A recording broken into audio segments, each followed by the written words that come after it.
पंचकन्याः स्मरन् नित्यं महापातक नाशिनी। 5 पौराणिक कन्याओं में अहिल्या सर्वाधिक प्रमुख है। इसका कारण है कि उसे देवराज इंद्र ने छल से भ्रष्ट करने का प्रयास किया, जबकि उनकी अपने पति के प्रति पूर्ण निष्ठा थी। कालक्रम के अनुसार भी सबसे पहले अहिल्या का ही नाम आता है। देवी भागवत पुराण में अहिल्या को एक प्रकार से उन देवियों में स्थान है जिन्हें शुभ और यशस्विनी माना गया। ये सब तो ठीक है, पर अहिल्या को उसके पति ने समझने का कोई प्रयास नहीं किया। यदि समझने का प्रयास करते तो कदाचित उसे श्राप नहीं देते।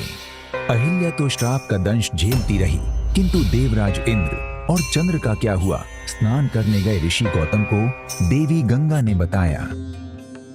गंगे च यमुने चैव गोदावरी सरस्वती नर्मदे सिंधु कावेरी जलेस्मिनं सन्निधिं कुरु। ठहरो ऋषि गौतम। माता गंगा, आप अचानक? तुम्हारी भार्या अहिल्या का शील भंग करने वाला कोई और नहीं, देवराज इंद्र है। वे दंड के भागी है। ऋषि, निर्कुश देवराज को दंड दो गौतम। क्या दंड देने से उनका पाप धुल जाएगा?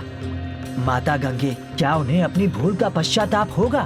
अहिल्या को श्राप देकर तुमने क्या पाया? उसने कौन सी भूल की थी? यदि वह पश्चाताप भी करे तो क्यों? देवराज ने छल किया और अहिल्या उनकी सहभागी बनी। क्या इसमें अहिल्या का दोष नहीं है? कदापि नहीं। वह छल का शिकार हुई ऋषि। इंद्र ने उसे अपना शिकार बनाया, अपनी कामनाओं की पूर्ति की।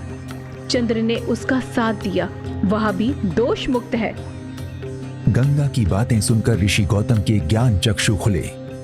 वैसे अहिल्या को श्राप देने के पश्चात उन्हें सत्य की अनुभूति हो गई थी, किंतु वे कर भी क्या सकते थे? दिया हुआ श्राप वापस नहीं होता, ऐसी मान्यता रही है। अहिल्या को जो दुख झेलना था वो झेल ही रही थी। ऋषि ने उसकी पीड़ा कम करने का प्रयास किया। देवी अहिल्या, मैं श्राप वापस नहीं ले सकता, किंतु उन्हें न्याय अवश्य मिलेगा। उस दिन न्याय मिलेगा जब दशरथ नंदन राम और लक्ष्मण गुरु विश्वामित्र के साथ इस आश्रम में आएंगे। तब तक अहिल्या शिलावत बैठी थी। अन्न जल का त्याग कर दिया था, केवल सांसें चल रही थी। आकृति में हो रहे बदलाव का भी अनुभव नहीं हो रहा था। जैसे किसी शिला पर धूल मिट्टी की परतें चढ़ जाती हैं, वैसे ही अहिल्या पर चढ़ने लगी थी। उधर ऋषि गौतम ने देवराज इंद्र को श्राप दिया। देवराज इंद्र, आपका छल असहनीय है। आपने एक विवाहित स्त्री को कलंकित किया, उसके स्त्रीत्व को कलुषित किया। कामना के इतने वशीभूत हुए कि आपको उचित अनुचित, सत्य असत्य, धर्म अधर्म और न्याय अन्याय का ज्ञान नहीं रहा। आपने ये सब केवल यौन सुख के लिए किया। मैं ऋषि गौतम अपने तपोबल से आपको श्राप देता हूँ कि आपके शरीर पर सहस्त्र योनियां उत्पन्न हो जाएं। नहीं ऋषिवर, ऐसा ना करें। मुझसे भूल हुई। मैं आपसे करबद्ध प्रार्थना करता हूँ, मुझे क्षमा करें। कोई लाभ नहीं देवराज।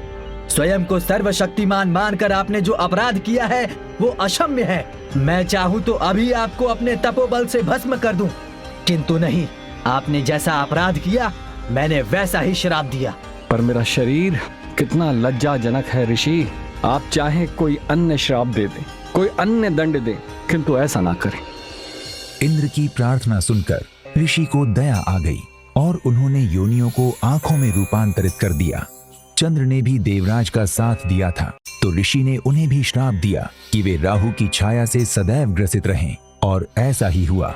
चंद्र में जो धब्बे दिखाई देते हैं वे कुछ और नहीं, गौतम ऋषि के श्राप का प्रभाव है। इस प्रकार गौतम ऋषि ने इंद्र, चंद्र और अहिल्या को श्राप तो दिया, किंतु क्या इससे इंद्र की काम भावना समाप्त हो गई? क्या उन्होंने किसी पराई स्त्री की ओर कभी नहीं देखा? सच तो ये है कि इंद्र इंद्रियों के प्रतीक हैं और इंद्रियों पर किसी का वश नहीं होगा तो अहिल्याएं शिला होने का श्राप झेलने के लिए विवश होंगी। गौतम की भार्या अहिल्या के साथ भी यही हुआ। सामाजिक बहिष्कार से मुक्ति के लिए वो राम की प्रतीक्षा करती रहीं। कदाचित विश्वामित्र को अहिल्या की इस पीड़ा का आभास था, इसलिए राम और लक्ष्मण को साथ लिए जनकपुर के लिए निकल पड़े थे। गुरु और शिष्य मिथिला पहुंचे। महर्षि विश्वामित्र मिथिला के वन उपवन देखने के लिए निकले तो उन्होंने एक उपवन में एक निर्जन स्थान देखा। भगवान, यह स्थान देखने में तो आश्रम जैसा दिखाई देता है, किंतु क्या कारण है कि यहाँ कोई ऋषि या मुनि दिखाई नहीं देते? ये स्थान कभी महर्षि गौतम का आश्रम था। वे अपनी पत्नी के साथ यहाँ रहकर तपस्या करते थे। एक दिन उनकी अनुपस्थिति में इंद्र ने गौतम ऋषि के वेश में आकर अहिल्या से प्रणय याचना की। ऋषि गौतम क्रोधित हुए और अपनी पत्नी का बहिष्कार कर दिया और वो शिला बन गई। कोई स्त्री शिला कैसे बन सकती है गुरुदेव? शिला कहने का अर्थ है कि देवी अहिल्या शिला जैसी हो गई। ना हंसना, ना रोना और ना ही किसी से बात करना। एकाकी जीवन जीने लगी और अभी तक जी रही हैं। पर क्यों? देवराज इंद्र की भूल का दंड देवी अहिल्या क्यों भोग रही हैं? मनुष्य की प्रकृति और प्रवृत्ति ही ऐसी है, जिस पर अपना अधिकार समझने लगता है उसे प्रताड़ित भी करता है। अभी इस आश्रम में कौन रहता है? महर्षि गौतम कहाँ है? क्या उनकी कोई संतान नहीं है? सब कुछ है, किंतु बिखर चुका है राम। महर्षि गौतम का एक पुत्र शरदवान कभी एक क्षण के लिए माता से दूर नहीं रहता था, किंतु आज माँ अहिल्या से कुछ पूछने का साहस तक नहीं करता। क्या उसे अपनी माता की इस स्थिति के बारे में पता है गुरुदेव? पता है, किंतु वो कुछ नहीं कर सकते। वे अपने पिता के आदेश की अवहेलना नहीं कर सकते। ऋषि ने उनका सामाजिक बहिष्कार किया है। उनके पुत्र उन्हें सामाजिक प्रतिष्ठा नहीं दे सकते। क्या यह उचित है गुरुदेव? क्रोध में उचित और अनुचित का बोध समाप्त हो जाता है। गौतम स्वयं न्याय सूत्र के रचयिता है, किंतु न्याय का कोई ध्यान नहीं रखा। वे प्रतिदिन निस्तब्ध रात्रि में एकाकी भ्रमण करते और शास्त्र चिंतन में डूब जाते। इस स्थिति में सूत्र रचना करते। वे अपनी विचारधारा में इतने मग्न हो जाते थे कि आगे क्या है इसकी उन्हें कुछ भी सुध नहीं रहती थी।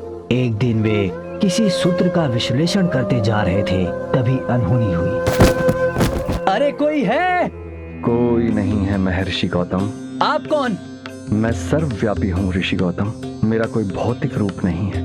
आप चाहे जिस रूप में हैं, मुझे कुएं से बाहर निकालिए। आपको अपनी रक्षा स्वयं करनी होगी ऋषि गौतम।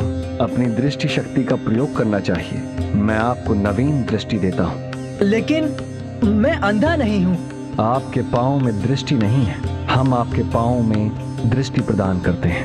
आपके चिंतन में कोई बाधा नहीं आएगी और आज से आप अक्षपात के नाम से जाने जाएंगे। महर्षि विश्वामित्र ने बालक राम को ऋषि गौतम की कई कथाएं सुनाई और उनका चारित्रिक विश्लेषण किया। अब राम सोचने लगे कि इतने महान ऋषि अपनी पत्नी को इतना कठोर श्राप कैसे दे सकते हैं। राम और लक्ष्मण से बातें करते महर्षि विश्वामित्र अहिल्या के आश्रम की ओर बढ़ते जा रहे थे। आश्रम के मुख्य द्वार पर वे रुक गए और विश्राम की इच्छा प्रकट की। राम और लक्ष्मण की आंखों में नींद नहीं थी। तभी राम को किसी ने पुकारा। वे चकित हुए, आसपास देखा किंतु कोई दिखाई नहीं पड़ा। तो राम को पुकारने वाला कौन था? क्या अहिल्या ने राम और लक्ष्मण को देख लिया था? क्या महर्षि विश्वामित्र राम और लक्ष्मण को जानबूझकर गौतम आश्रम तक ले गए थे? इन सारे प्रश्नों के उत्तर के लिए सुनते रहिए पंच कन्याओं में एक अहिल्या की कथा, केवल ऑडिटेल्स पर।